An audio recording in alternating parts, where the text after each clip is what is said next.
So let's talk about Amoy the Goddess. Now, first things first. I don't even watch Amoy the Goddess. This is not my jelly or my jam. This is not something that I would consume. However, I do watch Dominique Morgan. And Dominique Morgan made a video talking about Amoy the Goddess and his new relationship or her new relationship. I don't want to be disrespectful, okay? So Dominique made a video. And after watching Dominique's video, the algorithm thought that, I wanted more of this. And I did not want more of it.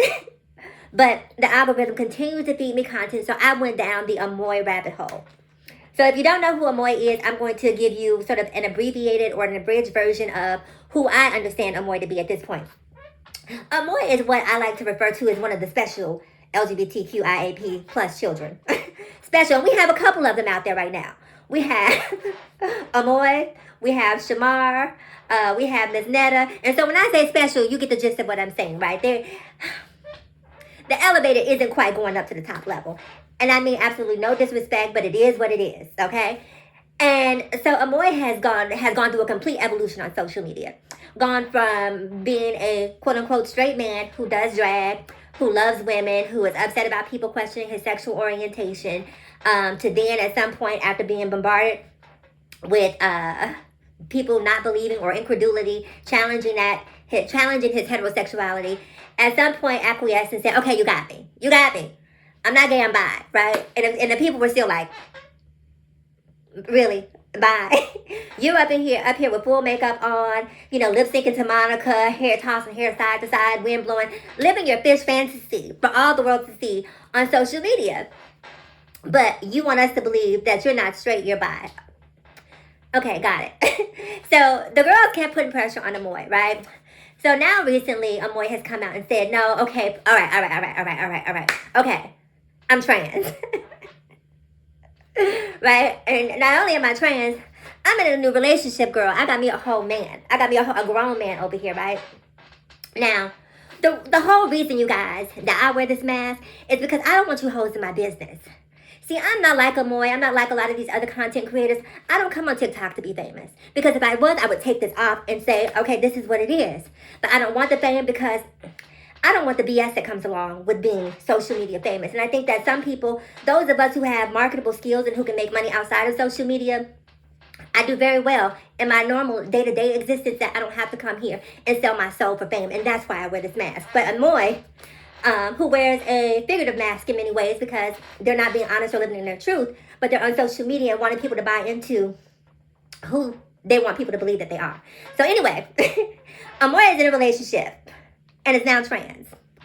And so Amoy then posts the boyfriend that he's with online. And the girls live to clamor for a moment, right? The girls live for a good doxing moment. The girls live to dig in your business. And again, this is why I wear this mask, to keep y'all out my business. And this is why my man will never be on this channel. Unless he's sitting next to me wearing a mask. But he will never make an appearance. But anyways, Amoy puts the boyfriend up online. And the people do what the people do. They found him, found the baby mama, and apparently there are kids associated with. They're not the boyfriend's kids, but, he was like a stepdad to these children. They had a relationship. And so the baby mama calls up Amoy and is like, listen, I already knew that he liked I already knew that he was I already knew what his jam was, okay? I accepted that. But what I don't like is the fact that he has now gone public in a relationship where he is and they give me a warning, they give me a heads up, didn't let my kids know. And so now we're dealing with the backlash of having all of these people come over here and sort of blindside us with this. And I don't appreciate that, which I believe is a very reasonable response to some degree. Now, according to her, they have been broken up for 3 years. So reasonable, it's 3 years. He doesn't really owe you an explanation, in my opinion. If we're broken up, we're broken up. At the point that we've broken up, there's zero accountability to you, as far as I'm concerned. But apparently, she believes that he still has some accountability. Are you guys following me so far? So now there's this back and forth between Amoy and the non-baby mama, the ex-wife. And it initially started off being cordial, and it has now grown to be contentious. And she's talking about bringing men over there, or what happened. She doesn't fight men, and Amoy's like, I'm not a man, I'm a trans. Because the woman is now, quote-unquote, misgendering Amoy. See, let me stop here for a second. This is the problem that we are, as trans women, are having with people respecting us, right? Because some of these girls hop in the microwave, boy one day, trans the next. And I can't quantify anyone's transness. I'm not saying that I can, but I'm saying when you do stuff like that, because just as easily as you said that you weren't trans, that you are trans, or that you were saying that you weren't trans before, and now you are trans, you can easily go back and say that you're not trans, right? And so you're playing a game with it, and it's not a game. It's not a game. And when you do stuff like that, you really make it hard for those of us who live our lives on a day-to-day basis, committed fully to our womanhood. You make it harder for us to go to the bathrooms. You make it hard for society to respect us and our pronouns, because you are the ones, the Amoys, the Miss Nettas, the Shamars, the ones who are not even quote-unquote trans. These are the ones that the spotlight goes to. The normal, well-balanced, civilized, acclimated trans people don't get the spotlight because they're not controversial, they're not divisive, they're just normal people who happen to be trans. And that is not entertaining or engaging. But the Amoys of the world, in my opinion, really make it hard for trans women. But having said that, one of the reasons I wanted to make this video is because I've been reading the comments underneath Amoy's video. And it bothers me because there's so much homophobia and so much transphobia that are happening in the comments, right? And yes, Amoy has generated a lot of this heat for Amoy. And I'm not necessarily defending Amoy. What I'm defending is there are so many other things that you can read Amoy about without being transphobic or homophobic. I don't understand why that's the default setting. He. Because let's make no mistakes about it. Some people will say, well, you're a trans woman, you've evolved in your transness. We don't see you the way that we see Amoy. You don't see me the way that you see Amoy until we have an issue with each other. And then the moment that we have an issue with each other, then the same tactics that you use to berate, to demean, to dehumanize, to devalue Amoy would be the same tactics that you would employ against me. So I have to speak up and speak out against it. Sorry. And I get offended because I watch this content creator. I forget his name. He's the one who does weather report. And it feels like people are afraid to call a thing a thing.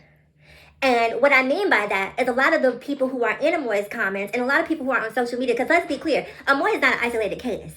This happens every day on the continuum underneath LGBTQIAP+, especially Black LGBTQIAP+ content creators posts. You have a large swath, not everyone. Let me be clear about what I'm saying, because if the shoe does not fit, do not squeeze your fat foot into it. I'm not talking to you. Okay? But you have a lot of content creators out here, a lot of LGBTQIAP+ content creators who endure homophobia and transphobia completely unsolicited. Doing the right thing, trying to be kind, and underneath the post, you ain't no man. Oh, the world is coming to an end. Jesus is king. Y'all know exactly what I'm talking about. And a lot of the people who are doing this are Black women. And back to my point about the content creator from New York, he's calling out Amoy, but not calling out the homophobia and transphobia that's existed in these posts. And I feel like a lot of these content creators, the ones who are LGBTQIAP+, very often will lean towards, not challenging Black women on being homophobic and transphobic, because they understand that a large part of their constituency, if you will, is comprised of Black women. And to call Black women out on their misdeeds and their misgivings is to mean compromising or alienating a large part of your base. But I'm sorry, it's 2025, and anyone who is being bigoted should not have a safe place. No group, no person, no one. That includes trans people. Because see, I don't want you to think that because I'm coming in here talking about this issue that I live underneath this belief or notion that trans people cannot be problematic, because they can. And when I see them, I call them out on it. I've called Madison out. I've called Laverne out. If I see her, I've called them. Don't get me started on Caitlyn Jenner. I don't live in this bubble where I believe that trans equals good. I don't live in this bubble where I believe that Black equals good. I don't live in this bubble where I believe that white equals good. I live in the existence that a good person is a good person. A good person is a good person. I hope you heard that. And if you are LGBTQIAP+ content creator and you see Black women underneath your post, or you go underneath the post and you see Black women being problematic, being homophobic and transphobic, and you're not challenging them on that, you're part of the problem. Comment below. Be angry, be upset if you want to, but if you're upset, it's probably because you know I'm right. I'll see you guys in the next video.